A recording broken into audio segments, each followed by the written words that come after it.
IMF کی 70 crore dollar کی قسط موصول، امارات نے بھی 2 ارب ڈالر قرض رول اوور کر دیا۔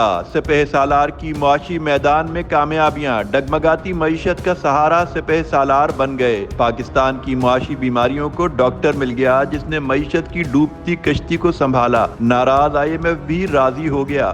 دوست ممالک سے بھی تعلقات خوشگوار ہو گئے۔ پاکستان کو بین الاقوامی مالیاتی فنڈ یعنی IMF سے 70 کروڑ ڈالر کی اگلی قسط موصول ہو گئی، جبکہ متحدہ عرب امارات نے بھی حکومت کی درخواست پر 2 ارب ڈالر قرض رول اوور کر دیا ہے، جس کے بعد ملکی زر مبادلہ کے ذخائر میں بھی اضافہ ہو گیا ہے۔ ذرائع کا کہنا ہے کہ IMF کے ایگزیکٹو بورڈ نے گزشتہ ہفتے اقتصادی جائزے کی منظوری کے ساتھ اسٹاف سطح کے معاہدے اور اگلی قسط جاری کرنے کی منظوری دی تھی۔ ذرائع کا یہ بھی کہنا ہے کہ پاکستان کو اسٹینڈ بائی ارینجمنٹ پروگرام کے تحت اب تک 1.9 ارب ڈالر کی رقم موصول ہو چکی ہے، جبکہ اگلے اقتصادی جائزے کی کامیابی کے ساتھ تکمیل کی صورت میں آخری اقتصادی جائزے کے بعد پاکستان کو مزید 1.1 ارب ڈالر ملیں گے، جس کے لیے اگلے ماہ مذاکرات ہونا ہے۔ آئندہ عام انتخابات کے باعث مذاکرات کا شیڈول تبدیل ہو سکتا ہے۔ پروگرام کے تحت قرضے کی آخری قسط اپریل میں موصول ہونا ہے۔ پاکستان اور IMF کے درمیان اسٹاف لیول معاہدہ گزشتہ سال 15 نومبر کو طے پایا تھا۔ پاکستان 3 ارب ڈالر کے اسٹینڈ بائی ارینجمنٹ کے تحت 1.2 ارب ڈالر پہلے ہی حاصل کر چکا ہے۔